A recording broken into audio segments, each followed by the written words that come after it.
welcome. Welcome to Beyond Episode 1, How to Build Your Podcast Without Burning Out here at LitArts RI. I'm Jody Vinson. My pronouns are she, her. I'm the program director here. We're a nonprofit serving Rhode Island writers and illustrators and podcasters, like many of you, with community events and this shared community workspace. If you didn't have a chance to look around, Susanna Morse, who is our program coordinator over there, or myself are happy to show you around after the event. We are planning to record today's event for those who can't be here, so just be aware of that during the question and answers. And we might take a few photos for social media. If you don't wish to be in them, just let us know. Thanks for being here. We want to acknowledge that LitArts RI is headquartered here in the city of Providence on the ancestral homelands of the Narragansett Nation, who had their land stolen through settler colonial violence and who continue to be kept from that land through systemic oppression, impoverishment, and invisibility. We recognize their continued presence as a sovereign nation and millennia-long steward of this land, its waters, and all living things, as well as the historical tribal presence of the Nipmuc, Wampanoag, and Neantic peoples. We honor their stories and the vibrant contributions of Indigenous people from many nations who live, work, and create in Rhode Island today. So before we get started, I wanted to mention just a few upcoming opportunities for podcasters. Our regular Podcasting 101 training, which some of you may have taken before, is coming around again on Thursday, February 29th with Alex Birch. This is a free workshop. You just need to sign up online. Our studio is open to the general public to record just for $40 an hour, for members $20 an hour. It's that sound-treated, state-of-the-art equipment space that's back in the corner here. Again, Susanna and I are happy to show you around after the event if you didn't get a chance to check out the studio. And if you did not grab a coupon, we have one free hour of recording in the studio for everyone who's here tonight. Let's see, we're also holding a podcast listening party here in April, and we're taking submissions for that right now.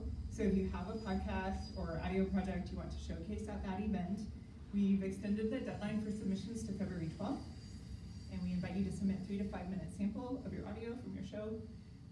If you're interested in that, or really any of the events I just mentioned, over here we have some squares with QR codes. You can check them out after the event.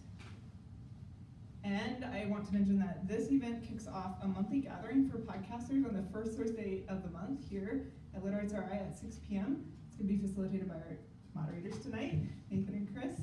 Thank you. If you want to be part of that group, you can let us know or sign up for free on the community page of our website by filling out the writing groups form and indicating the Rhode Island Podcaster Meetup. Okay, that's all from me. Welcome to Beyond Episode 1. This event was made possible by a Grants for Arts Projects Award from the National Endowment for the Arts to support podcast training and recording for Rhode Island-based artists here at LitArts RI.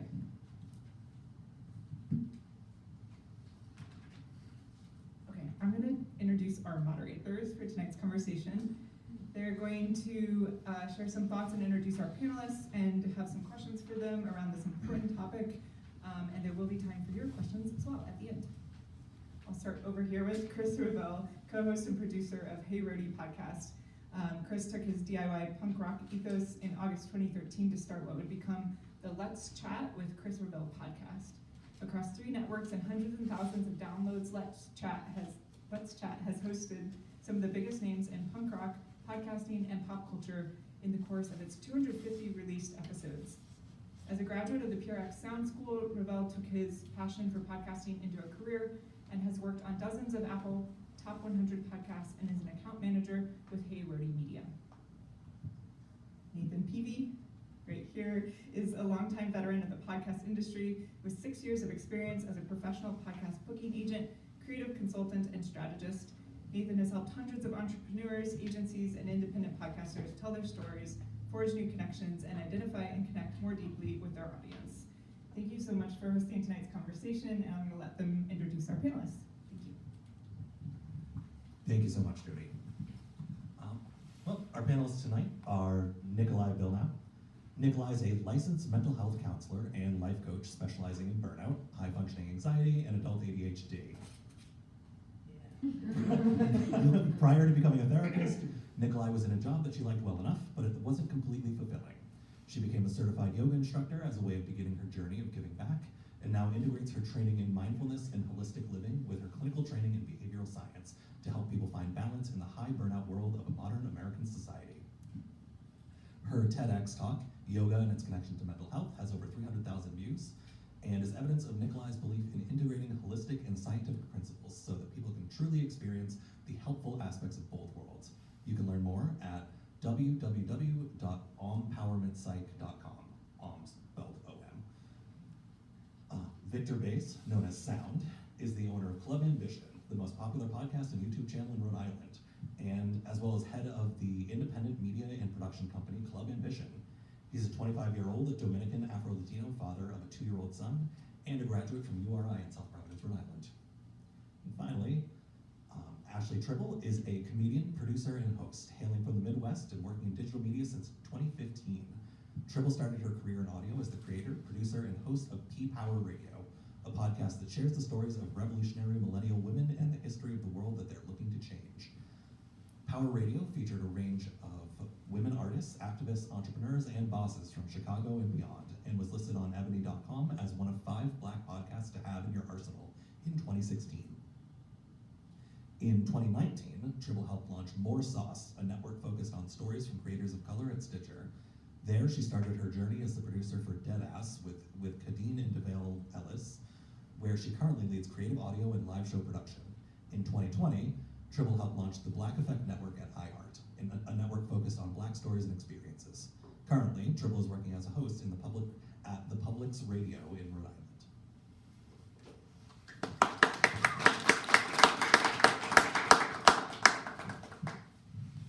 So, kick everything off. Little show of hands. Who here has given up on a podcast? Keep them up if you've given up on more than one. So, Chris, why don't you talk a little bit about your experience with that? I've given up on at least 3. Nice. Doing it for a while, and as anyone knows, any creative endeavor, it's really hard. And it's super easy to give up, and a lot of people do it, and there should be no shame around that. I've given up on a ton of them, and besides podcasts, I've given up on pretty much almost every hobby I've ever had, except podcasting. It's pretty great. And we were talking about this earlier. I definitely was one of those people who used to think like burnout, exhaustion was kind of like, all right, like kind of like a rich person thing. We'd be like, well, they need to go away for a while. But in 2020, my doctor pulled me out of my job in healthcare, during the pandemic because of burnout, and actually had to go on a medical leave. So it's very real. The great way to get things started with that is, I think we should just turn it over to Nikolai. What is burnout? Okay, so, oh yeah, the microphone, that would help, right? So, burnout is, it permeates everything, I think, in modern society.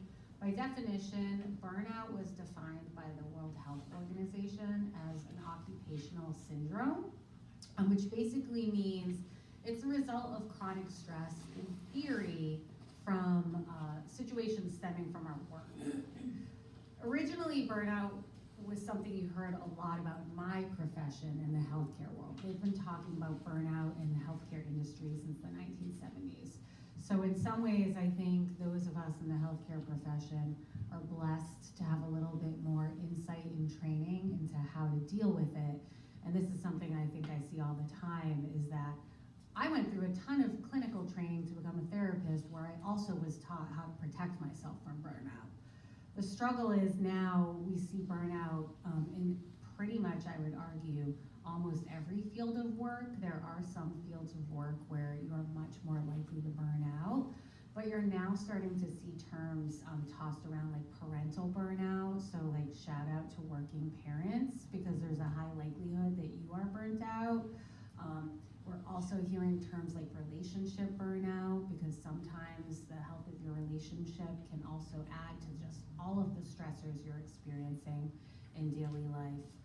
And caregiver burnout too, because a lot of people, as they sort of progress through their lives, they're trying to build their careers and maybe also their independent businesses or their creative endeavors while raising kids, and then also taking care of parents. It's a lot. how do you know if you're actually feeling burnt out? There's really only 3 things that you need to look for. And when I share this with my clients, a lot of times they're like, oh no, I have all of them. It is emotional exhaustion, so you just feel tired. I had an intake with a new person today who said, oh my God, I read your website and it sounded just like me because I'm either going 120 miles per hour and giving 150%, or I'm on the couch watching Netflix like all day, thinking about all the things I should be doing. That's emotional exhaustion. Another symptom that you might be feeling burnt out is, in clinical terms, we call it depersonalization. That just means kind of feeling detached, kind of like Nathan and Chris are talking about, like, I'm not passionate about my podcast anymore, and I just want to put it down and never pick it up ever again. That's a sign that you might be feeling burnt out, just kind of cynical, why am I doing this, removed. And then the third actual sort of official indicator that you might be feeling burnt out is just a decreased sense of accomplishment. And I see that again. You make the list of all the things that you want to do, whether it's for your podcast or it's all the things you also need to do as a functional adult, and yet somehow you just can't get yourself to do the list. So I hope that helps. And that's a long answer. Well, I mean, that segues really nicely into the question for Victor and Tribble. When things got tough in your shows, why did you keep going?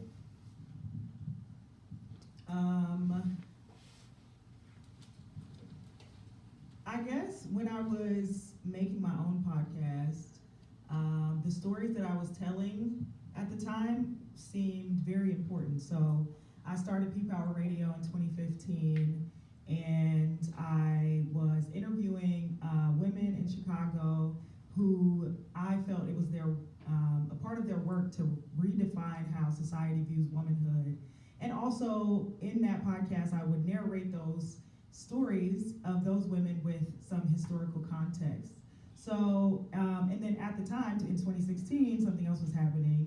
We had a president elected that seemed like somebody who didn't value people on the margins of our society. And we also had a lot of disinformation being spread where people weren't, picking up a book and reading it or analyzing history.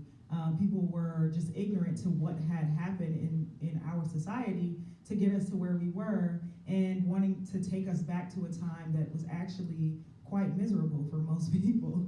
And so I felt like the stories that I was telling, the history that I was retelling, was so important for people to just educate themselves and to be aware, and to also empower those people who were feeling disempowered by what was happening. I would say a reason that, because I actually happened to me recently, the idea of burnout and feeling like, oh my God, it's so much, would it be okay if I just skip a week? Because I've always been heavy on consistency. I feel like with consistency, you can really achieve anything.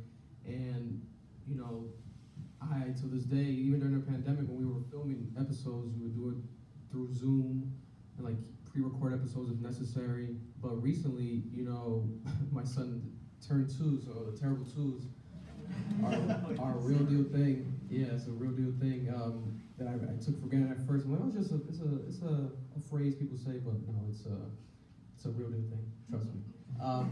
So dealing with that has messed up kind of my sleeping schedule, and just making me being more like kind of just moody and just weird throughout the day. But I've always get reminded of the impact I've caused, especially locally whenever I'm out and about. If I go to like the gym or the mall and people approach me and say certain things, like even like you're my source of news, like I get my news through you and things like that. It kind of makes me realize like I gotta keep it going, because I edit everything myself, I prep everything myself. So if I were to stop, realistically, it would all stop. So it just makes me keep going until possibly in the future I'm able to achieve more financial freedom, where I can like hire proper staffing, get like actual people to, you know, help me with scheduling things, and maybe it'll kind of take more of a burden off of my back. But right now, you know, again, terrible twos. it's a real deal thing, but you know, it's all for the better. Like, you know, I like the challenge as well, because when something's going too easy, it's not always a good sign. At least for me, it's like, okay, this is too simple. Like I can, you know, it's too repeatable. So the challenge I faced with the burnout has been pretty interesting. You know, this week I literally purchased for the first time, because I don't even drink coffee. I try to avoid, like, I don't drink soda, no sugars. But I was listening to the Joe Rogan podcast, and he mentioned something about like neuro gum, I guess like an energizer gum, and just like memory pills, and like certain like actual like organic ways to maybe achieve like a sense of more energizing. So I'm gonna try that out, see how that goes. But until he's out of the terrible tooth phase, you know, I think I just gotta deal with that no matter what. But yeah, that's my experience with burnout, you know. Well, that brings me to a question I'd love to direct to Nikolai. Just for anybody listening, when you've got other stressors like that, you've got a young child going through the terrible twos, you come home from work and you just are struggling to get off the couch, how do you push through that to address, when you feel like you don't have the energy to deal with your hobbies, or to do something that might make you feel actualized, like a podcast, and your other obligations are just sucking your energy up? How do you push through that? Okay, I'm going to give an answer that you might not all love, which is I think sometimes we don't push through. I think personally we really have to find the balance. And I'm not saying you never push through, right? But I think we live in this world that is so all or nothing, where, I mean, there's tons of research and data out there talking about how stress, especially in modern American society in particular, has become like a status symbol. So the more stressed we are, the more successful we believe we are. And it's like we're absorbing those messages from the world around us all of the time. And so pushing through, I think, is the answer that we believe is the answer. And sometimes you need to know when to pull back. And I don't think there's a super simple answer that I can give you to tell you how to know when to pull back and when to push through. But I think when we think of burnout, the struggle is, like Victor is sharing, right? He's trying to run his business and build his empire. He also has a small child who's entering toddlerhood. And with that comes a whole bunch of changes. Like 2-year-old version is a lot different than like 8-month-old, I'm not fully mobile and starting to talk to you and have my own opinions yet, right? So your stress experience is changing, and that's just kind of how life is. So we have to learn to navigate.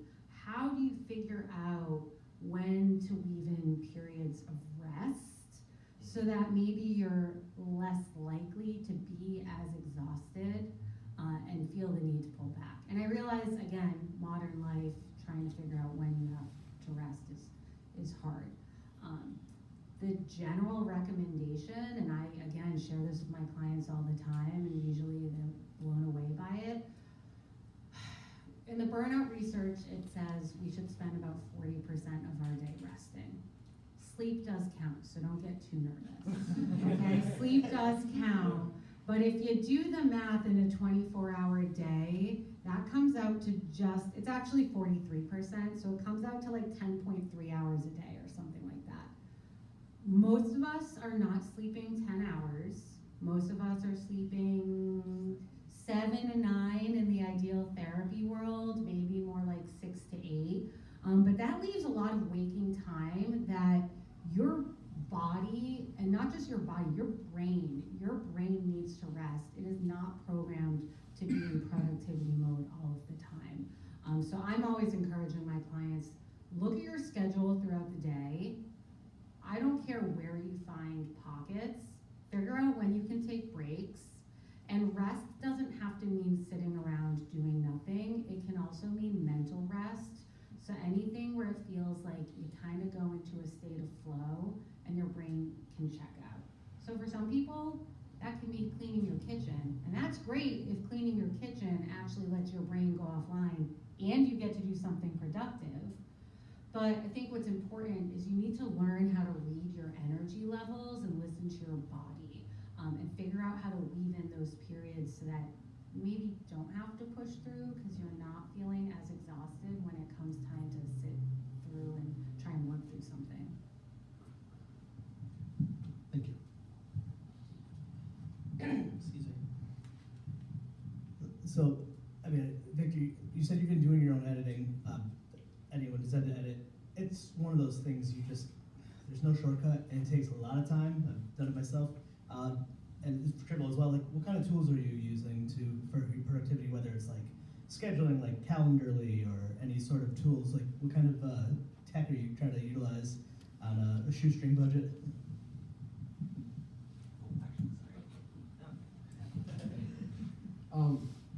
Something I've been doing, and I don't know if I would recommend it, but I'll just like text myself like a lot of notes to kind of just remind myself of certain things. I'm always recently writing a lot of stuff down, but I've learned also to not fully rely. I used to fully rely on, when it came to like editing everything via like the laptop, but I also started to do certain things on the phone. I've learned how to like do thumbnails on the phone, cover arts straight on the phone, doing the clips for the promotional aspect of the podcast on the phone as well. So it makes it more quicker and more agile, and also it could be something I do like on the go. I don't have to rely on being at home on the laptop with the internet access.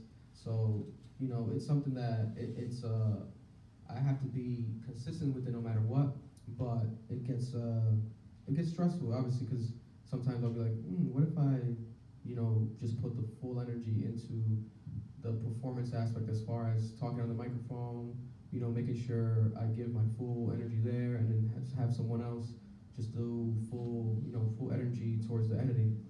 But then I'm also very picky, so it's like, if they were to edit it, like I've tried, they have like nowadays, and it's gonna keep on going, you have AI, there's a lot of AI tools.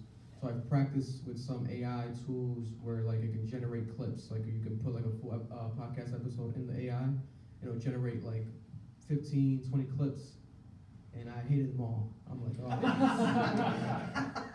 right, this is not gonna work. I'm not gonna be, AI is not gonna be the way for me. So, I just doubled down and just taught myself how to properly edit. Like I was talking about earlier, off mic, I hated TikTok for a while. I was like, I don't wanna go into TikTok lane.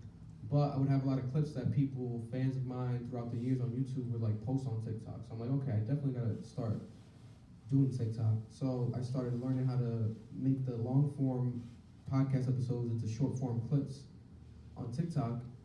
And at first it was like I would only be able to do probably like one clip a week, because it was a learning process. It was very stressful, and the laptop would crash. It was a whole bunch of things, But then, now I'm to the point where I can do in a day, the same amount that the AI could do if I wanted to. I could do the 10 if I wanted to in a day, because I really got it down packed. But it's definitely a learning process.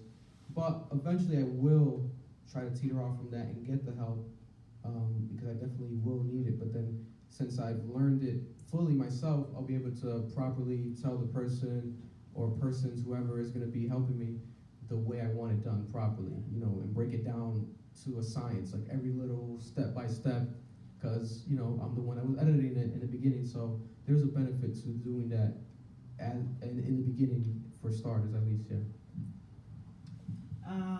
I guess as a podcaster, when I have my own podcast, the reason I stopped was because I really didn't have a great process. So it would take me 8 hours to make one episode. So I would go to my full-time job. I worked in the suburbs at the time of Chicago, so it would take me like an hour and a half to get home. So I would get home around 6:30, 7 o'clock. I would eat dinner and then start working on my podcast. So I would have already done the interview, which was maybe an hour-long conversation with somebody. Then I would have to write and record my narration, and then I would have to edit. And back then, luckily, there was no like video capabilities on social media, so I wasn't really worried about cutting clips for social media. But so I would do all of that, and by the time I was done, it would be 5 a.m., time for me to go back to work. So I was doing that once a week, and when I became a producer and started working for a network, I realized that bulk recording definitely helps. So we started out recording 2 episodes per week for like 6 weeks at a time. Now we record 4 or 5 episodes in a week. So we'll get together for like 3 days and record 2 episodes per day, or maybe 3 episodes in a day. And then however many episodes I go home with from that recording session, I edit them all in 1 sitting or in 2 sittings. If I have 6 episodes, maybe I'll take 3 one day and 3 the next day, so all my editing is done. I also prepare the episodes ahead of time, so I give my hosts a run of show with exactly what the podcast episode is about. We know that the episodes we want around 60 to 75 minutes. And so now we've been doing this podcast, we've been doing Deadass for about 5 years. So these hosts are really good. They kind of have an internal clock. They know how long each segment is supposed to be. But I also, for like the meat of the show, which is where we talk about the majority of the topic, I give my hosts a set of questions that I want them to answer, because I know that within the episode, even though it's a chat show, they're giving their opinions, there's a story that I want to tell. I put myself in the position of a listener, and I think about, what would I want to know about this topic? What are the specific stories that you can talk about that surround this topic? And so I give my hosts leading questions to guide them through the conversation, so that when we're recording, we're basically recording exactly how the episode is going to be published. So there's not a lot of editing, but it does get meticulous, because one of my hosts, he like burps all the time. Like he'll be talking and he'll burp in the middle of a sentence and just keep talking. And so as an editor, I have to try to edit that out. Nobody wants to hear that, you know? And so it can get meticulous doing that. But that is like the hardest part. Or, you know, he has like an itchy throat, so he'll go like throughout the whole episode. So I have to edit out those sounds, but basically the episode is exactly how we're gonna publish it. Sometimes I work with a married couple, so sometimes if the episode is about a conflict, they will have the conflict on mic. So in situations like that, sometimes it gets a little longer than I want it to be, or they're talking in circles, and I'm like, I gotta edit that out. So I write notes as I'm listening to know, like, okay, this happened, and I don't want this in the episode. And then we do make clips for social media, and since for this podcast, we have a small team and videographer, and we have an editor that's not in the sessions. I do all of the sound editing, and the video editor edits to my audio.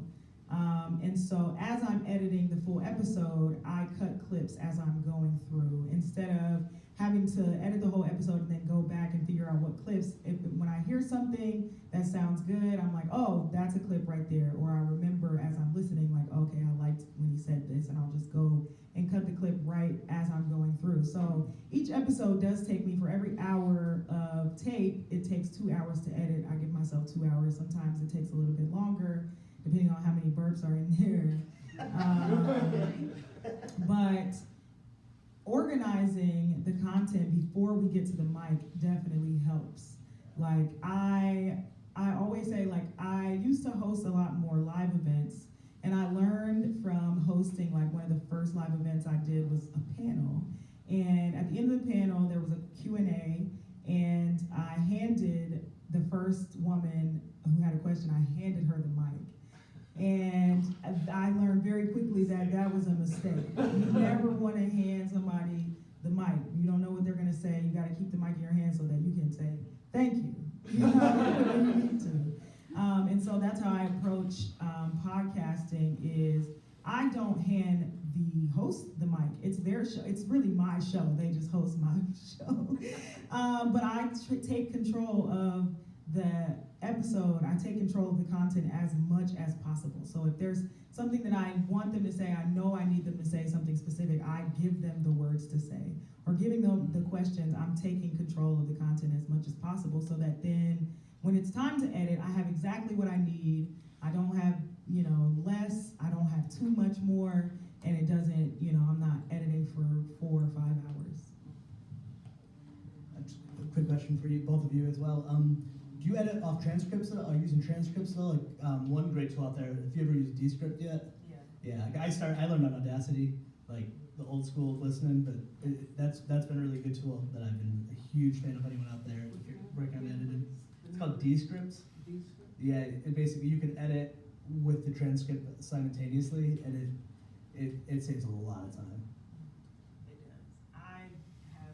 I have used Descript, but it's one of those situations. AI is not perfect, so it ends up taking more time, in my opinion. If you just want the straight up transcript, even I've done this like as a producer for an independent podcaster, or an editor rather. She wanted me to do the transcripts for her, and I would do them, but then I would have to go through the whole transcript and correct AI's mistakes, which are a lot. A lot of people don't talk like with staccato, like perfect articulation, so words can get muddled, and then speakers can get muddled. If two speakers have similar voices, AI might not be able to distinguish between them. Before the AI transcription, and before we did videos for Deadass, I would have to like make clips and then actually transcribe them myself, which is insane. So I think from that experience, I'm just like turned off from, I do not edit off transcription. I've used Descript, it doesn't work perfectly. It just, to me now that I'm a seasoned editor, like it's so much faster for me to just edit on the sound rather than trying to do the transcript. Well, thank you so much for all that. Tribble, I think you preempted like 4 of my questions, so thank you. Well, I don't think I can go another minute without asking for disaster stories.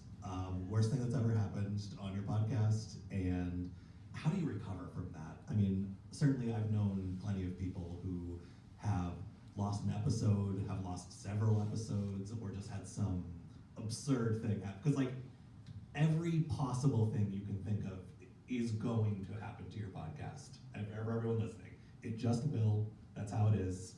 Sorry. How do you recover from that? Well, I would say that one of the craziest things that happened is actually kind of recently was where the video file just got corrupted after recording for like about 3 hours. The podcast. So we record like on Monday. Every Monday night we record. So we recorded on Monday night. I didn't realize it until I got home and checked the video back on the hard drive, and it was about like 1 a.m. So I was texting because I had the podcast with my 2 co-hosts, so 2 of my best friends, and they, Marloon, he's like a producer as well instead of a co-host. I'll have him sit at the chair and kind of like switch the cameras and kind of man the actual recording, making sure that it doesn't skip or stop. But I had to text them right away, and luckily the next day, the following day, they just didn't have nothing to do, especially in the morning, so we had to re-record a podcast in the morning, so that one ended up dropping at a later time, but it was a part of the process where it's like, that type of stuff happens, and, I also didn't pressure them either. I was like, I've done a lot of episodes just myself, like literally myself with the camera as well, so I always give them the option, like if they cannot do it, obviously the re-recording aspect is like, I'll re-record it myself. Obviously, it's not going to be as genuine as the first recording because, even in the retake, we ended up trying to, like, without realizing, like, trying to, like, re-say certain jokes when we got to certain topics, without even trying. Like, we were like, oh, it didn't hit the same. Like, it was like, it came off corny, it came off, like, what's going on here? But it's also just in the consistency. I know a lot of people have, which is also okay, like, it's up to you if you want to, like, oh, just skip the week, I'm sorry, the episode got corrupted, but I wanted to still drop it no matter what. I was like, we if we can make it happen, let's make it happen, and we made it happen. Other than that, it's been during interviews where, like, the guest after being interviewed. I interviewed a local rapper one time, and he was very afterwards he didn't like a certain question. He felt like they needed to edit it out because he was worried about how people were gonna feel about it, etc. And I was like against it. I was like, you should just leave it in. I feel like it's very like it's just organic. It's you. Like it's fine. I think it came off okay. But he got so annoying with it, I was like, all right, I'll just edit it out.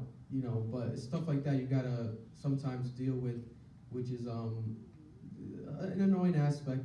But you have to realize like, you want to make people feel comfortable at the same time. But I do have like a sense of like journalistic integrity where like I want it to just be an organic conversation. Like at first I would send questions prior sometimes to like the guest, but I stopped doing that completely because it's like I don't want it to be like a pre-planned, like almost like an acting. Like this has to be an organic just conversation, because I want the organic answer. So that's how I've gone about certain errors and moments that happen throughout my time with podcasting. Before the pandemic, I was working at Stitcher. I have been working on Deadass for a few months, and we would record in studio. So everything was already set up. You're running the board yourself. And so I had gotten used to that, and then the pandemic happened. But we still had episodes that we needed to deliver. So Stitcher sent equipment to everybody at home. So they had like a Zoom recorder, 2 mics, and we would do production over Zoom. So we had an interview, the first interview we had during the pandemic, and they had their recorder set up. My boss, who was like really mean to me at the time, the EP, she hated my guts. Oh my God. She wanted to fire me so bad. But she was like, before we did the interview, she was like, you're gonna be running this recording. You need to make sure that they have the Zoom plugged in.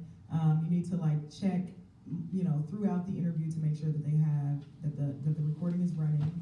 And I'm like, okay, that's fine. But as we were going through the interview, there was like not really a good time to stop. Like I was feeling a little insecure about like interjecting in the conversation. And so I didn't stop them. I stopped them like once to be like, is the recording running? And they're like, yeah. So we get to the end of the recording and I'm like, okay, send us the files. You gotta plug it into your computer. And Deval goes, you know what? It wasn't recording. I think his, he thought that his foot kicked it out of the socket, and so it got unplugged, and there was absolutely zero audio. And my boss was so mad, like so mad. Oh my God, I thought I was gonna get fired that day. But luckily I kept my job. And there was really nothing we could do. The interview was with someone who I don't think we could reschedule with them. It was during the pandemic, so we just kind of had to move on. I don't remember like exactly what we did. We may have used the Zoom audio because you record the video, the actual Zoom session as well. So we may have used the Zoom audio, but that was even shoddy because the guest's internet connection was really crappy. So it didn't work out.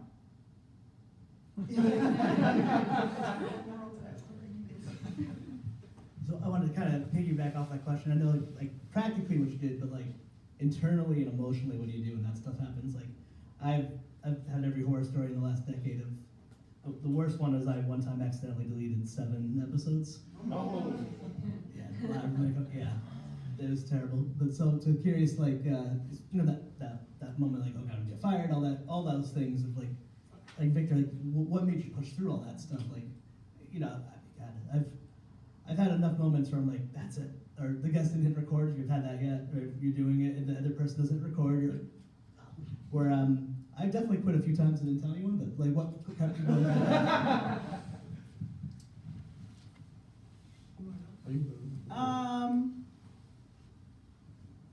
That day, I probably like smoked a blunt and just forgot about the problem.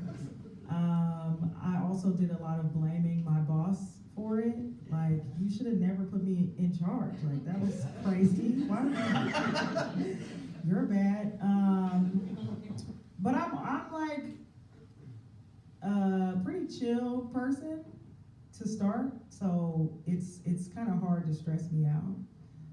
So I feel like I just moved on from that situation and just hoped for the best. And the best actually did happen. I ended up, before I could get fired, which was probably looming, dead ass, they actually moved to iHeartMedia and they took me with them as their producer.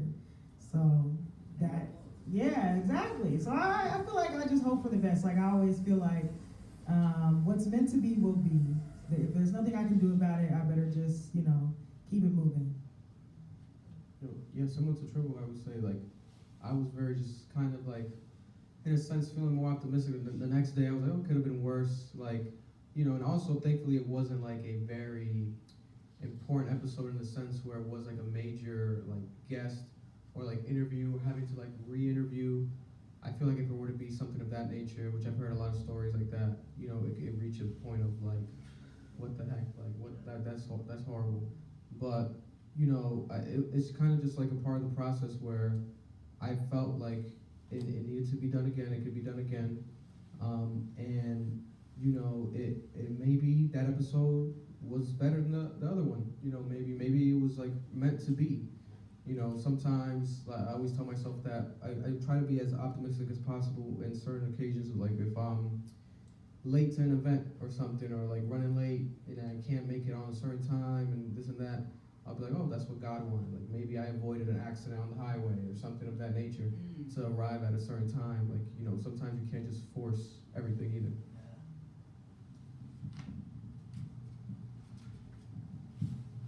Thank you so much. A big one for me when I try to dive into artistic pursuits like this is imposter syndrome in particular.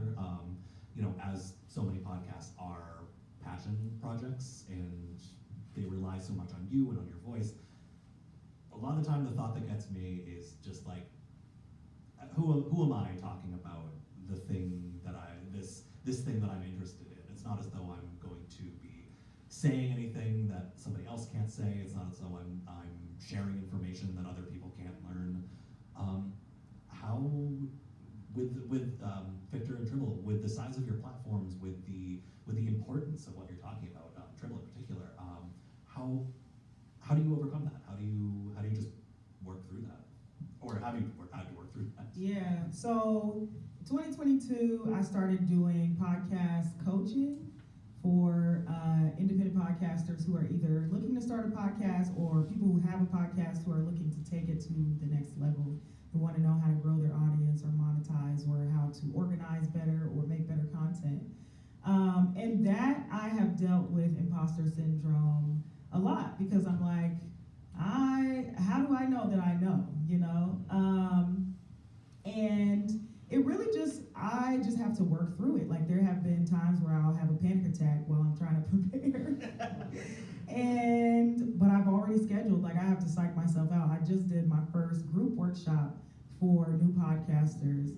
And while I was planning the workshop, I mean, it's something that, it costs money to be in the workshop. It's not free. It's, a couple $100. And I started to freak out as I was planning it, but I've learned how to psych myself out. So on my arm, I have a tattoo that is a catfish in a cat suit. And the reason why I have this is because catfish is life. You have to catfish yourself into doing the things that seem hard to do. When I first started as a podcaster, I wanted to be a radio host.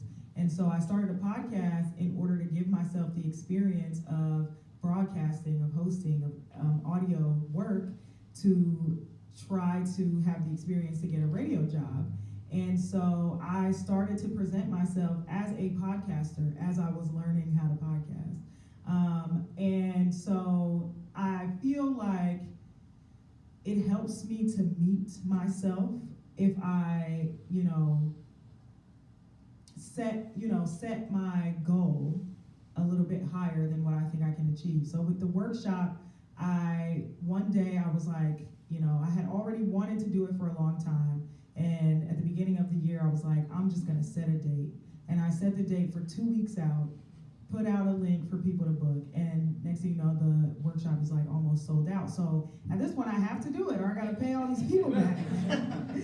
And doing the individual sessions with people, I ask people to write a review, and the reviews are great. People always say like they get a lot of information, they get the framework for how to start a podcast, they feel like they're more ready than they were before. And so getting that feedback from people is super helpful, but also just like starting to do the work and realizing that I do know what I know is also extremely helpful. Even if I feel like I don't know everything, the point is that I know more than the person that's coming to me for advice.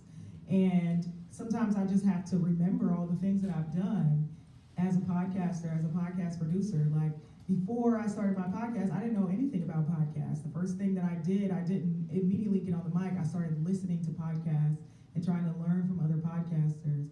And since then, I've started my own podcast. I've worked on the back end of podcast apps. I've produced as an associate producer. I'm a lead producer. I've done, video work. I've launched podcasts with like big names, you know what I'm saying? And so sometimes I just gotta run it back. Like I gotta look at my own resume. Like you actually do know something. You know something, and you're not gonna lie to somebody. You're going to tell them what you know. And if you don't know, if you genuinely do not know, it's up to you to either learn, or in the moment, if someone's asking you, it's okay to say, I don't know. Yeah, pretty similar too. Like, I try my best. Like the main podcast. So I had 2 podcasts ongoing right now. So I have a Spanish one with my father, and then the main one that everyone knows is pretty like universal. So like it's not fully guest based, but I'll have a guest if I want to, if I feel like the timing is right, or if I feel like it's a necessary situation. But every podcast episode, I will basically script it out in the sense where like the topic orders are in the order that I'm going to discuss it. Like I structure it out, I map it out. I provide myself even, and also to the co-hosts for themselves to look at certain links, maybe articles, a certain tweet, a post, a video, something in reference of the topic to basically get the proper information about it. And also helps me when I'm talking about it, because I've had a lot of moments where, prior to being that structured, where like I'll just bring the topic up and it's like, you feel like you're talking great about it, but then people in the comments like, what are you talking about? Like, you messed up. That's not what that is, and this and that. So then it made me actually like go through moments of like, okay, I definitely should like read more upon everything I'm talking about. Make sure I'm like actually getting the proper information, because I want to give people the proper information. But I feel like imposter syndrome is something that we all go through as a creative. It's a part of life, man. Where especially once you gain a following, you wanna maybe go about whatever you're doing by the way that the following kind of perceives you. Like if they expect you to be that certain way. Prior to the podcast, which I still do, the channel on YouTube gained the biggest following from doing reaction videos where I listen to music in the car with my friends. So a lot of those videos are very energetic, especially the biggest videos. So then whenever I'm out and about or someone were to see me, they kind of expect me to be kind of like this almost character in person. But it's like, man, I'm leaving I just walked out the sauna. Like I'm tired. Like, what do you want me to do? I want me to dance right now? Like, it's like, I'm not gonna do that. But it's like, you also have to look at it objectively, whereas like, they're only expecting that because that's what they know you from. They don't know you. They think they know you, but they really do not know you. And that's a big learning curve that, as you gain a following, whether it's 20 people, 20,000 people, you have to really learn how to manage in real time. Because if not, it can literally drive you crazy. There's so many stories. I try to study them as much as possible. Coincidentally, last night I was watching a quick documentary on Robin Williams, and how like Robin Williams, being a comedian, he was very comedic at all times, and how like humor was his form of therapy at all times. Everything was a joke. Everything was a joke to him, and it wasn't the healthiest at all for his life. So I definitely have had my fair share of imposter syndrome, but I recommend people to kind of just read more upon it and find ways to navigate around it rather than diving into it, because it can definitely, in my opinion, drive you crazy. So Nikolai, how would you answer that for your clients? Because I know No, you like, get this a lot. Can I say something? Yes. Imposter syndrome. Okay, so honestly, I hear so many good things from both of the panelists here, but first of all, I want every single one of you to know that like, nobody is you and nobody has your exact experience, right? We all come to the table with very unique skill sets, point of views, life experience, right? So try and always please remind yourselves of that.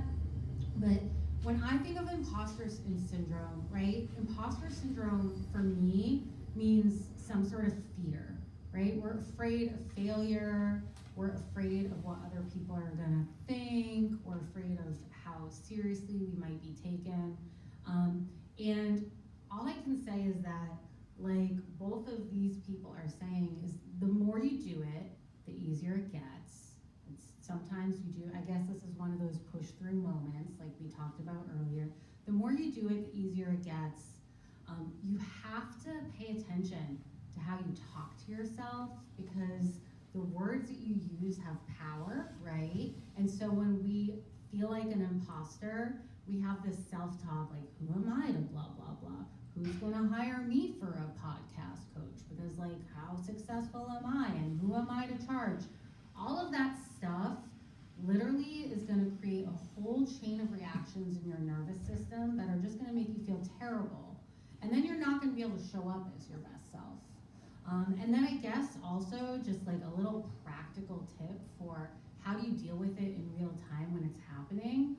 When you are feeling like an imposter and that negative self-talk is happening, your brain is literally flooding your body with a bunch of chemical reactions via your nervous system, and that fear shows up physically. For so many people, when we're afraid, we maybe like get a little tight in our chest, your like belly clenches, maybe you feel your heart race. I see it in my clients all the time when they're afraid. I can literally see it in their body because they get like a little smaller and tighter. Your nervous system and your brain are not separate. Your body and your brain are not separate. So if you can notice when you feel afraid what is happening in your body, just do the opposite of that, right? So if you feel like you're holding your breath and you feel like you're just making yourself small, like stand up straight, puff out your chest, breathe deeply, like try and embody the person who doesn't feel like an imposter. I know it sounds cheesy, but I promise you the science of how your nervous system works is then your body starts to send messages back to your brain that like, we're cool, right? We're cool. And then you can start to kind of feel more comfortable. And this is stuff I do all the time, even for my own self. I don't have a podcast, right? I'm not out sort of in front of people the way you all are, but like I have to market myself and run my business and speak with other doctors who go to school for much longer than I do and know many more things than I do. And I check in with my body all the time, and I kind of just do like the opposite of what my fear is trying to tell me to do, and it really helps. I know it sounds oversimplified, but all I can tell you is try it. Can you just give us a quick couple examples of like some breathing exercises of like really in the moment stuff, like box breathing? Yeah, oh my God, you're gonna put me on the spot. I need Yeah. you. Okay, so honestly, this sounds, you're gonna feel like you look like a weirdo, but I think if you are super anxious, my belief is once you're in stress mode, you're in fight or flight mode, so your brain is basically making this feel like a big catastrophe. Even if, I mean, it is a big catastrophe if you accidentally delete 7 episodes, that really sucks. You know, but it's not life or death, but your brain is telling you it's life or death. And so when you are confronted with stress, your body gets flooded with adrenaline and cortisol, and that does like real things. Your blood pressure does go up. Your heart rate does increase. Your breathing does change.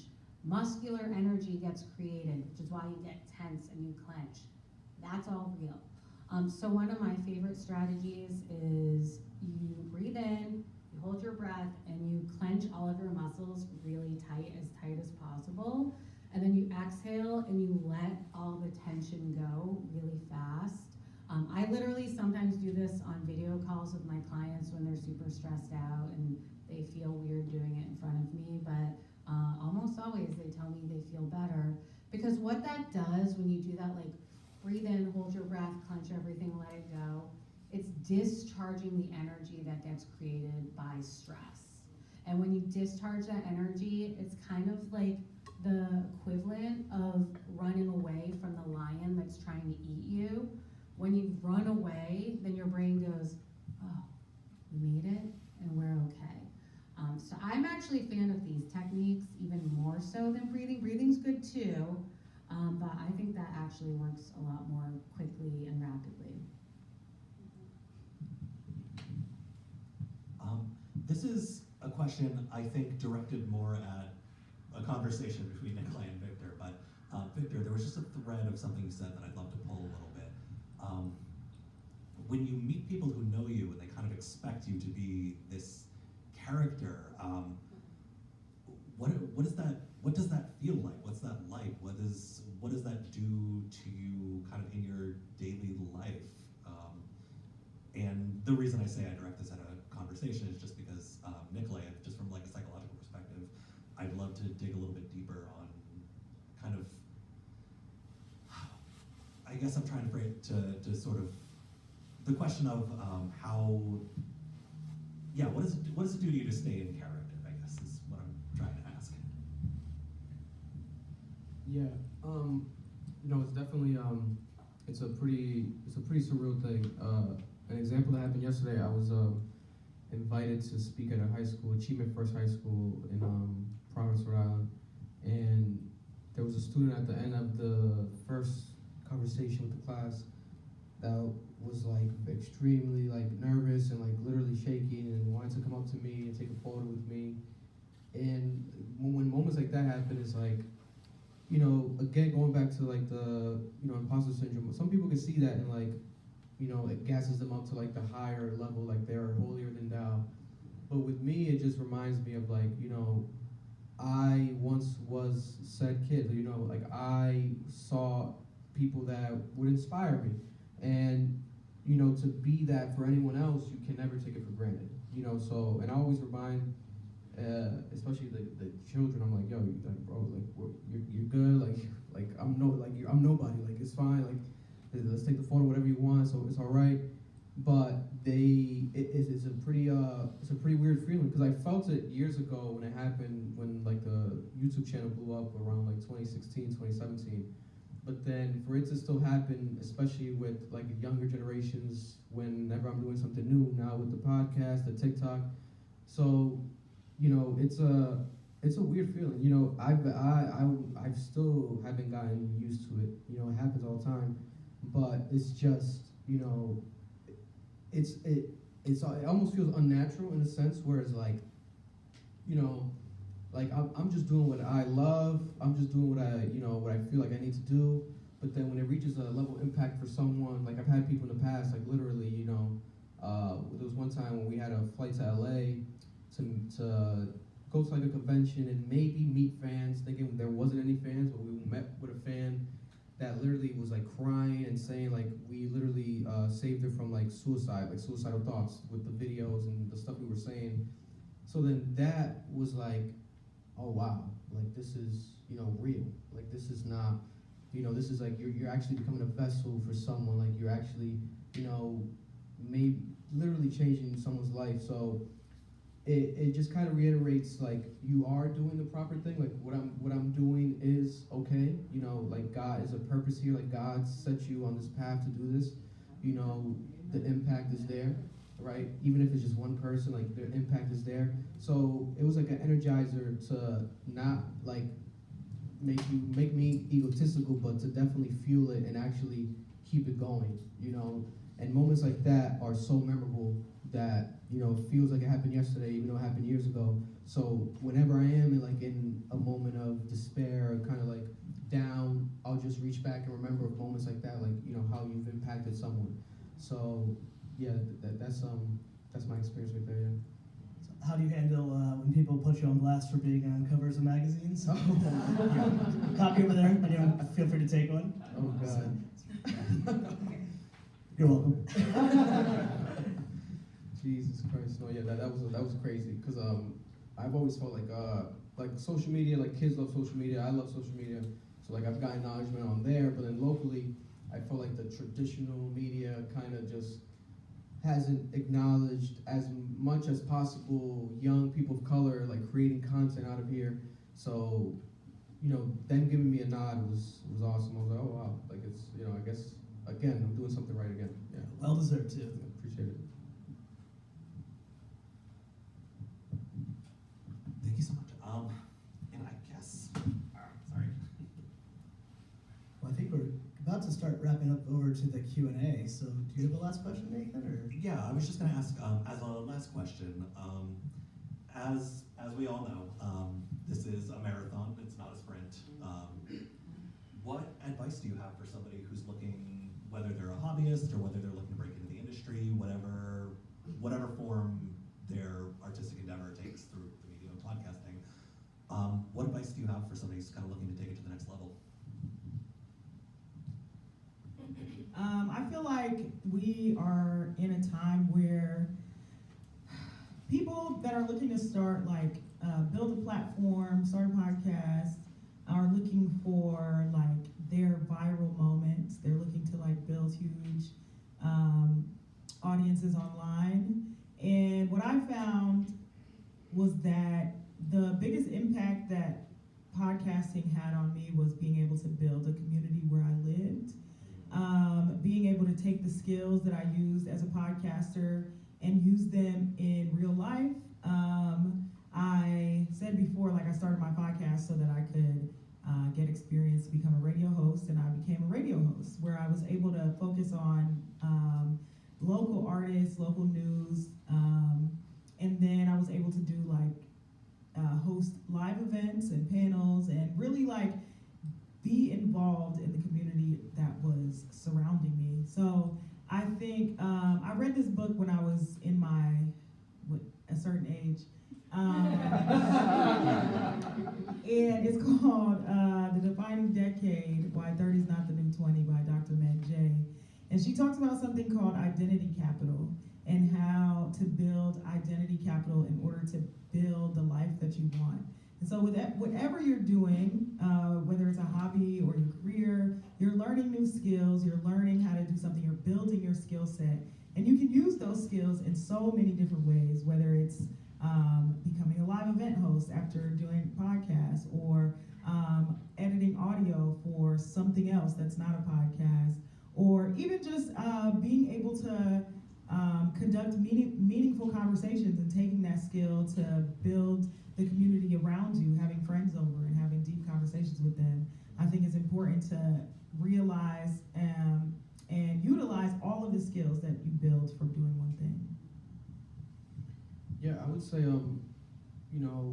definitely just, you gotta start somewhere. You definitely gotta do it. I always encourage people, never get discouraged by, this is the smallest state in the country, so, growing up, there always was a sense of people not being proud to be from here, so they'll say they're from Boston or Massachusetts or New England. It was you're from Cranston, it's okay. It's all right, calm down. And I always tell people, you can go anywhere in the world, you can go to Tokyo tomorrow, right? And they'll ask you, where are you from? Where? And it's where did you go to high school? Oh, Cranston, Providence, Rhode Island. So it's a part of you.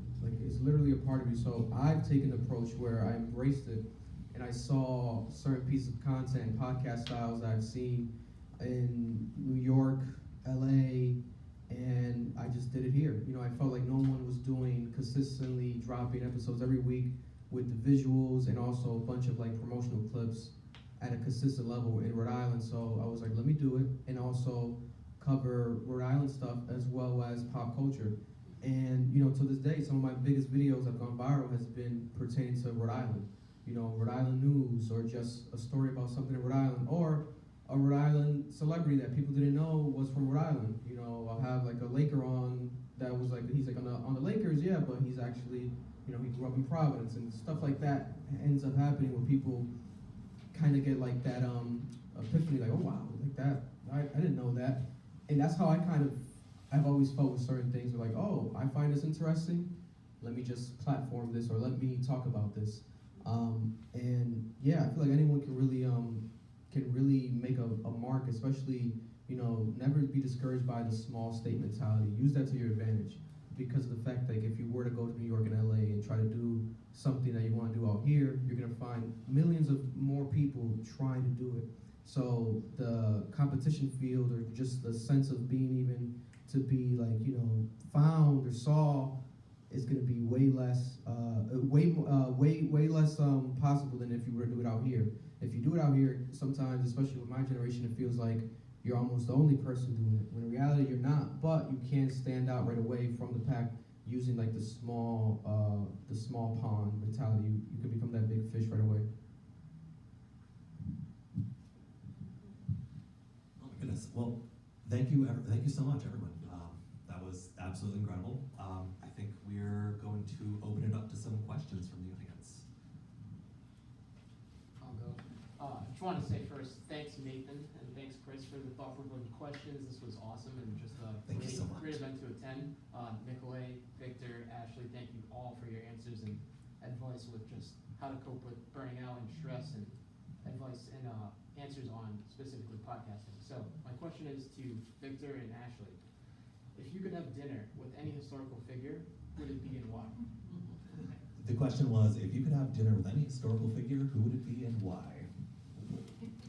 Oprah, because she has a garden. She likes to get fresh food from her garden. I'm trying to see what that'd be like.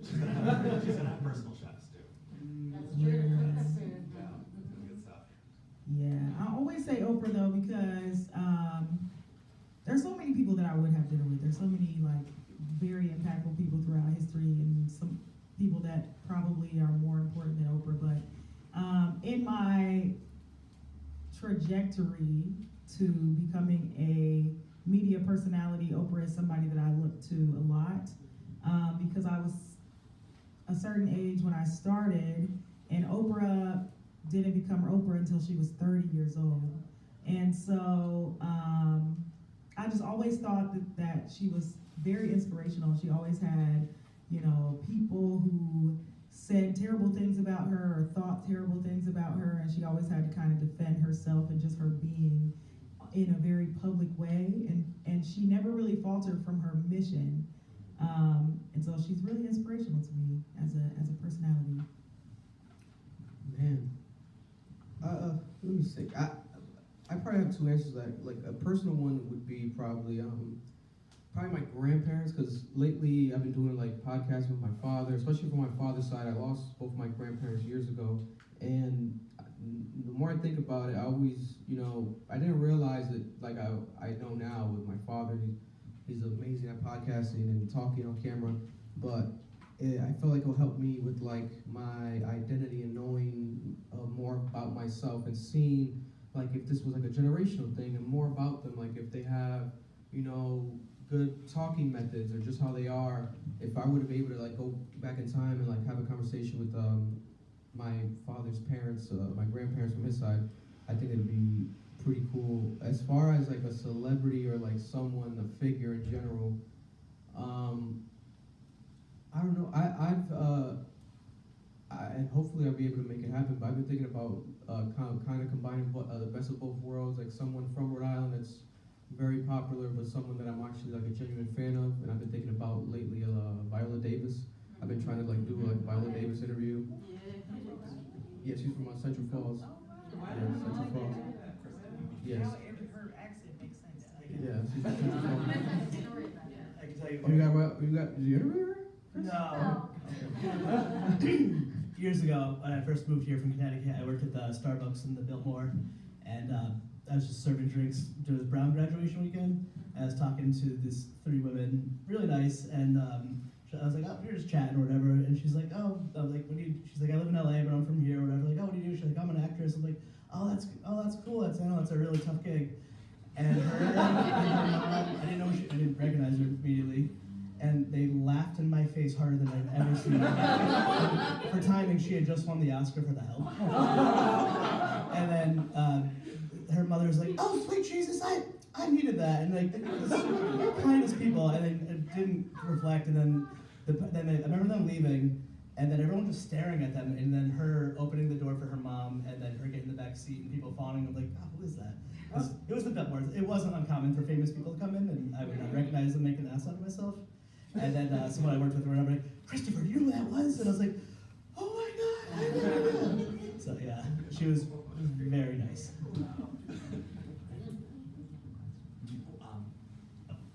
Gentleman in the back. Yes, thank you all. Your choice, and I'm not sure if all of you do, but your choice in your podcast to use a host, either entirely or with you, why not just be the voice yourself? Yes. I'm so sorry. Can you repeat that one more time? So you have a host, co-host with your podcast? I'm Correct? actually not a podcast host Okay. right now. Okay. On the podcast that I created, I was the only host. Okay. But I'm a podcast producer. All right. I thought you said you had a host that you. Yeah, I call them my hosts Okay. because they host the podcast that I produce. Okay. But yeah, it's their podcast because they're a husband I and see, I wife, got it. and they. I got it. I thought you chose for your podcast a host. I call it my podcast Gotcha. because I do all the work. Now you have a co-host, right, for Yes. yours? And what's that relationship? Why do you have a co-host? Yeah, I have a co-host. I just like the dynamic of like having different opinions in a room, kind of just like my favorite podcast. I have so many that I listen to all the time, but I would say my favorite of all time is one known as like the Joe Budden podcast. So like they have like a very conversational setting where it's like 6 of them, 7 of them, and the solo podcasting, as far as like just like proof of concept, it doesn't mean it doesn't work. It does work. One of the most successful podcasts is especially in the comedy world is Bill Burr. Bill Burr has I think the Monday morning podcast, and it's by himself, like literally by himself, just talking. So if you're looking to start, never necessarily feel like, oh, you need the host. You could definitely do a lot of creative content yourself.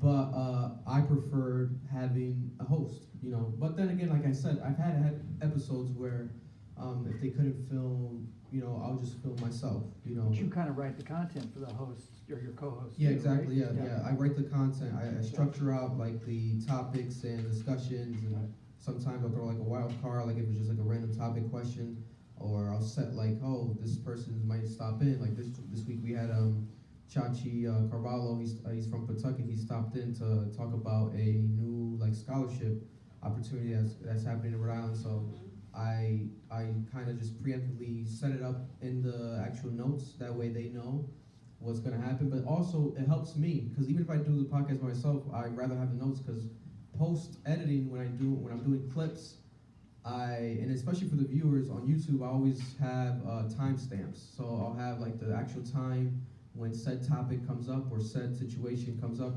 That way people, if they want to listen to the podcast and they want to just skip ahead to that topic or the actual news story, they can, because sometimes they just want to hear my opinion on that and not anything else, so they have that opportunity too. But then it helps me in the editing. When I'm editing the clips, I can look back and be like, okay, this happened at this point. I can take the clip from there. So it's so many benefits to doing it that way completely. Thank you. Okay. Do you use multiple platforms? For instance, if you have something controversial, like use Rumble, or was it Parler, and do you prefer Spotify? What kind of hosting and platforms do you use? The question was, do you have multiple hosting platforms, and what kinds do you use? Particularly if you like to talk about different topics. Am I understanding? Controversial things, Yeah, if is it a good idea to use one or the other? Will shut you down if you do something. Yeah. So you need like Rumble or something like that. I produce podcasts that are audio only. Well, there is video, but for the biggest podcast I produce, they only post their video the full video on Patreon. because it's so much easier to monetize on a paywalled platform like Patreon. As far as the audio though, we distribute it to all podcast platforms. We don't really separate out where the content goes. We just, if it's not on the audio, it's on Patreon. Yeah, I upload, the podcast is on every audio platform for podcasting, but they kind of have been like merging, like I know something happened with Stitcher recently, and then no more Stitcher, and then I think they said, they announced that like this past week, like Google Podcast is not gonna no longer exist. So, you know, you can definitely still upload on these platforms. Like it used to be Anchor, I used to use Anchor, but now it's called podcasting for Spotify. Spotify bought Anchor. So it's a lot of stuff happening in the audio world. But video wise, I've always uploaded on YouTube, and I do have a Patreon where I would put certain episodes of podcasts maybe just only on there, exclusive.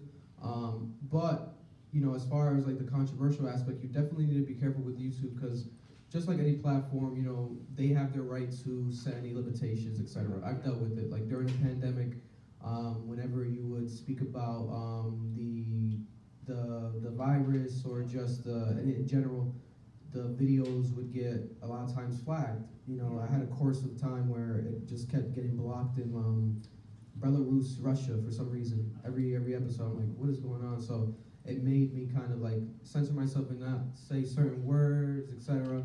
And on YouTube, I think there's like a rule that's not confirmed, but technically confirmed, where like I think in the first like 30 seconds you can't swear or something of that nature because the video gets demonetized. So you definitely got to be able to you know, be ready to bounce around. I know a lot of people from the YouTube space, because I study everyone, even if I don't agree with their opinion. I just study it from like a business perspective and like how they're going about it. So I know like a lot of conservative platforms on YouTube have gone to Rumble because they would get demonetized on YouTube. So you know, there's a lot of other platforms popping up. So Rumble's one of them. You know, I would definitely recommend starting with YouTube at least, because YouTube's the biggest. You know, it's owned by Google. Whenever you Google something, the first video that pops up pertaining to that is a YouTube video. So definitely start at least with YouTube. Yeah, no problem. So you guys have started like multiple different kinds of shows. Like, how do you? This is probably the beginning, but like, how do you choose your topic? How do you like, essentially like sort through? I guess like find the intersection of the things that are important to you to create a show that's compelling. So the question was, how do you choose your topic and find topics that are intersectional, true to yourself?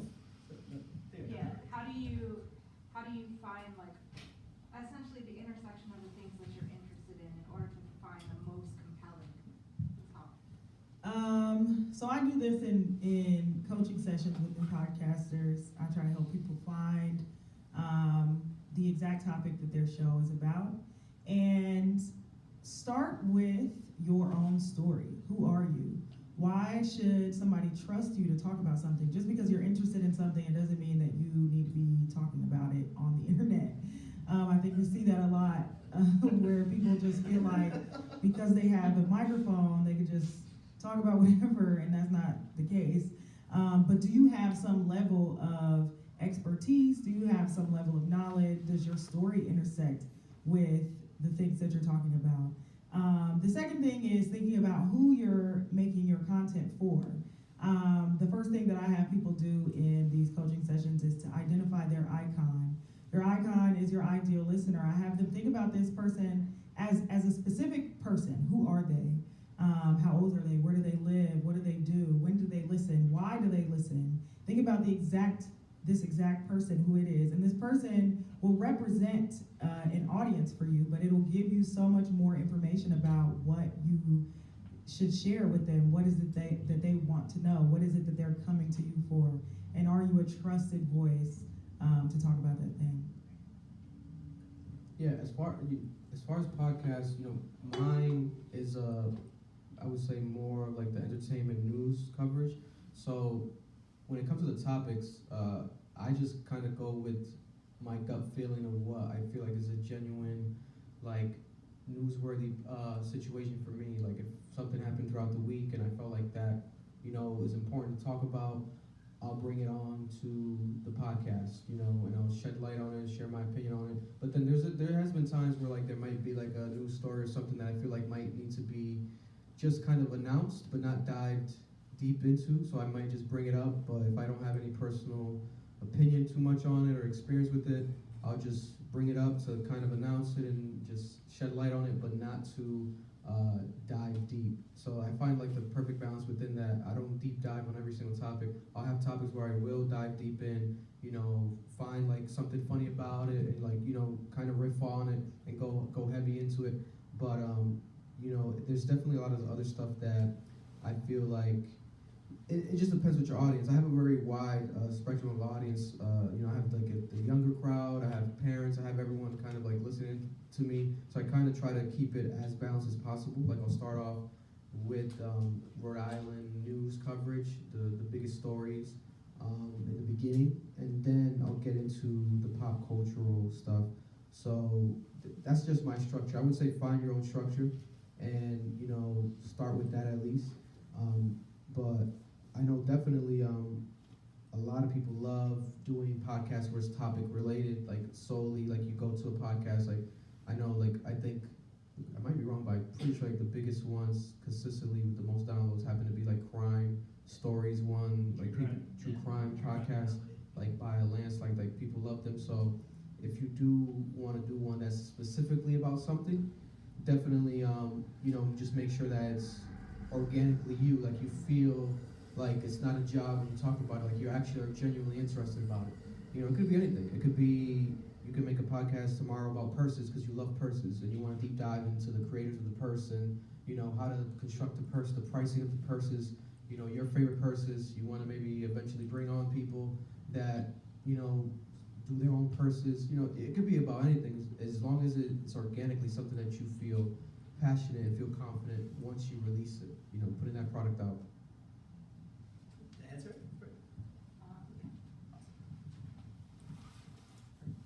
Over on the left, stage left. Thank you all for your contributions tonight. I really appreciate it.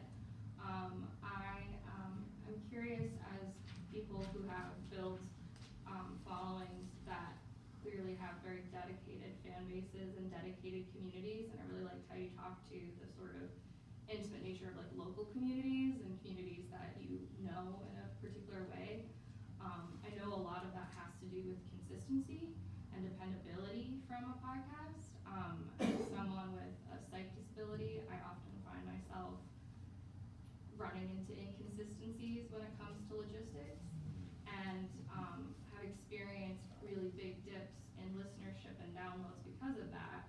And some of that can't be helped. But I'm curious what you guys find to be the central factor of creating a community that can weather things like inconsistency or change, or, you know, some sort of, you know, not the standard, like this is the product you want and this is how I'm gonna sell it and this is like, we know what the people want and this is how we're gonna give it to you. But, you know, for creative reasons too, if you wanna change things up, things like that, like where does that community identity connection lie for you both? The question was, how do you build a community that will stay with you through bouts of inconsistency, through big changes? By how do you kind of build that community identity? So I'll say two things.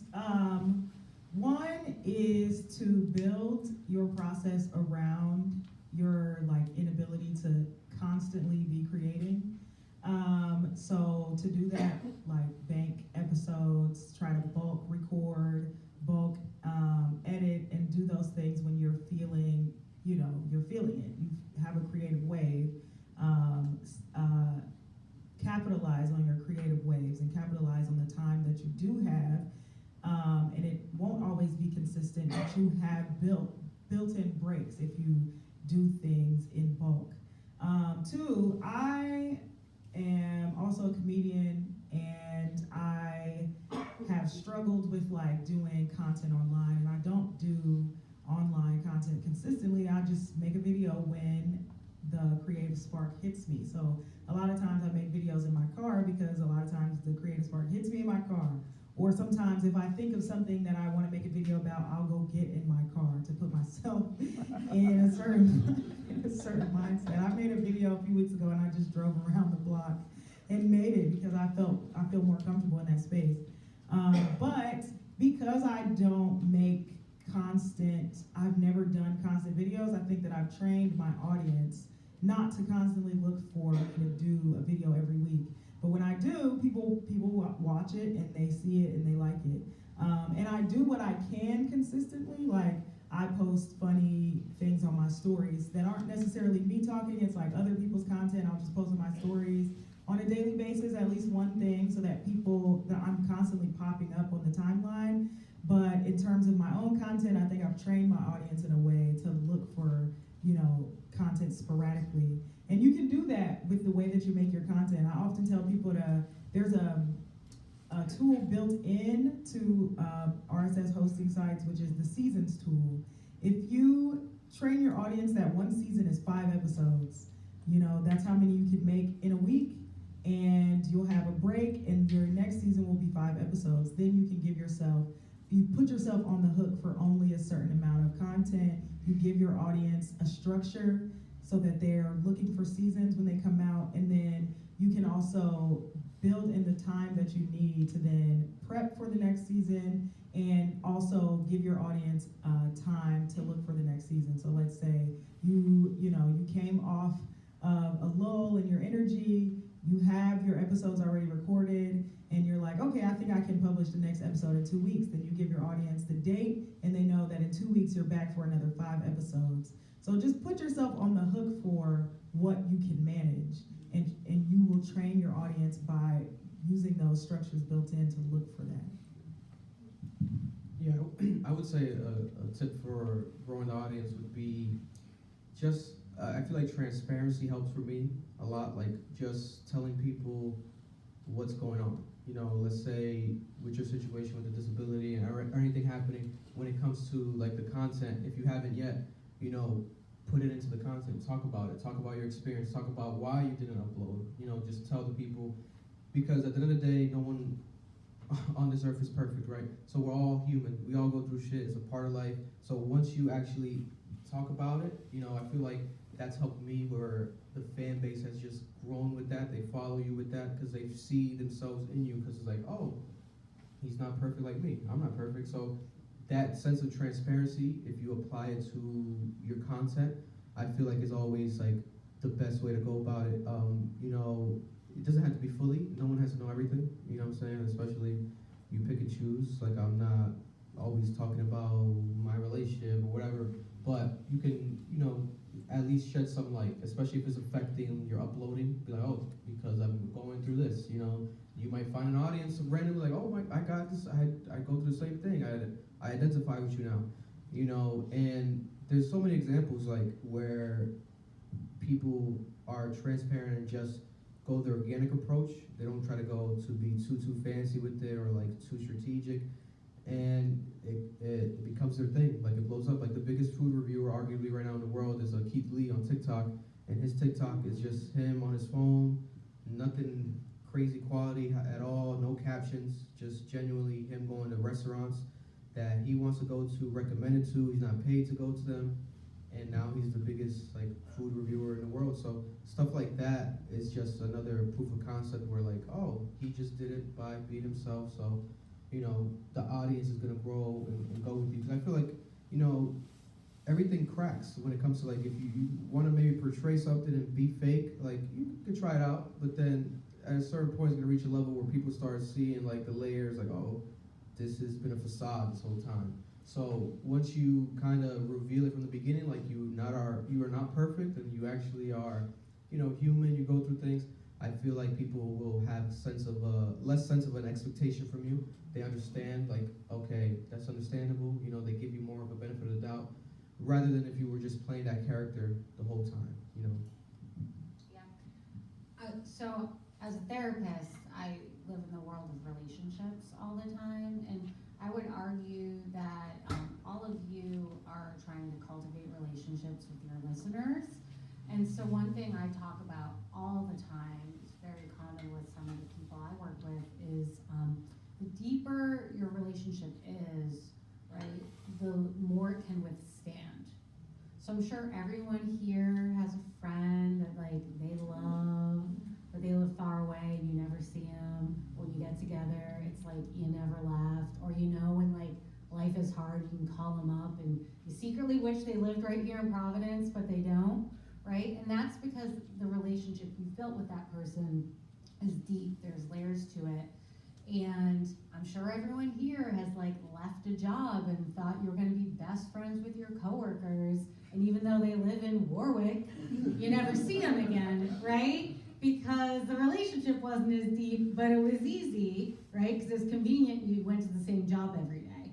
And so I would argue that like we're always in relationships, you know, podcasting, your audience, that's a relationship, workplace is a relationship.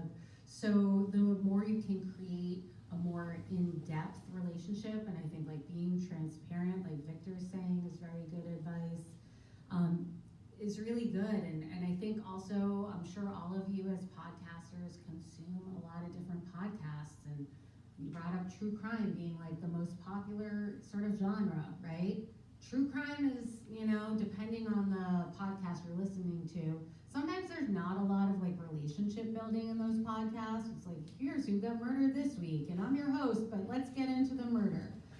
I would argue something like that, probably consistency is going to be more important because there's not as much relationship building, right? It's just about the topic, right? And we've talked about how do you pick a topic, right? So maybe think about, you know, depending on if you want to go more just like pure topic based, then the less of yourself you put into the podcast, the less of relationship you cultivate, maybe the more important consistency is, you know? But if you focus on inserting yourself a little bit more into your podcast, speaking to your listeners, cultivating that relationship, right? Then, you know, like Tribble's saying, sometimes the content she puts out, she's kind of trained people to know it's not consistent, right? But they're happy to see it when it's there.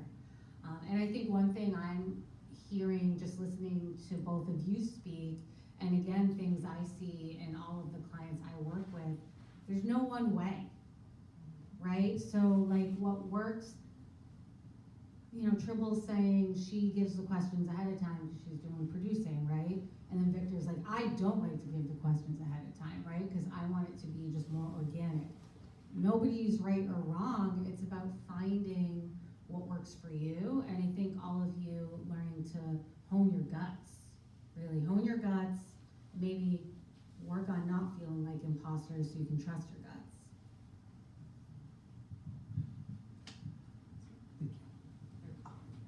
In the back. So I guess my question has to do more so of imposter syndrome in a sense of marketing aspect, where I'm in the very beginning stages of my creative endeavor, and it's like I'm confident in my craft, but I'm having a hard time marketing myself in a way where I look at my analytics and I notice that I'm having more success in Boston or in Texas, where these people are finding my my craft and it's being listened to as opposed to locally, where I would think I would have a sense of like support. So I guess my question is, how do you guys in your beginning stages were able to like overcome it, if that was something that you guys struggled with at all, or like any suggestions on that as far as like marketing yourself? So Yeah, the question was, did you guys, right when you were getting started, did you struggle to market yourself, particularly as you were trying to kind of find community locally, or yeah? So something that I always tell new podcasters to do is build what I like to call a board of directors. So everybody, especially if you have a certain type of personality or you are creating something that's going in front of an audience, we have friends or people in our lives who are either always pushing us to do something or they're ready to support you. They're like super fans. And so those are the people who are on your board of directors. Those are people who you can ask directly for support. You can give them a call to action. So I would say pick like 3 to 5 people who are around locally who you know are ready to support what you're doing, and go to them and ask them for things like, you can ask them for feedback. Hey, can you listen to this episode and tell me what you think? You know, just, and like I would do this with my brother and my best friend, and they would like listen to the episode, and my best friend would send me like notes, like pages of notes every week. And it was helpful, and it wasn't as if I was going to apply all of her notes, but it gave her a sense of ownership as well over the content. So then when I asked her, can you share this, she would be happy to share it, or she would do it without me having to ask. And so the best way to market anything is through word of mouth. And so now you've created an avenue for word of mouth through people that know you and support you and think that you're amazing. So one, I would say start with asking people that you trust directly. Ask them to share your content. Ask them to engage with it. Ask them to leave a review, because everybody needs reviews. That's what helps you get seen. But also, if you're putting something out there, you have to be ready, able, confident to share it yourself, and help people to engage with it in a way that is effective. But definitely, yeah, start with building your board of directors, I think.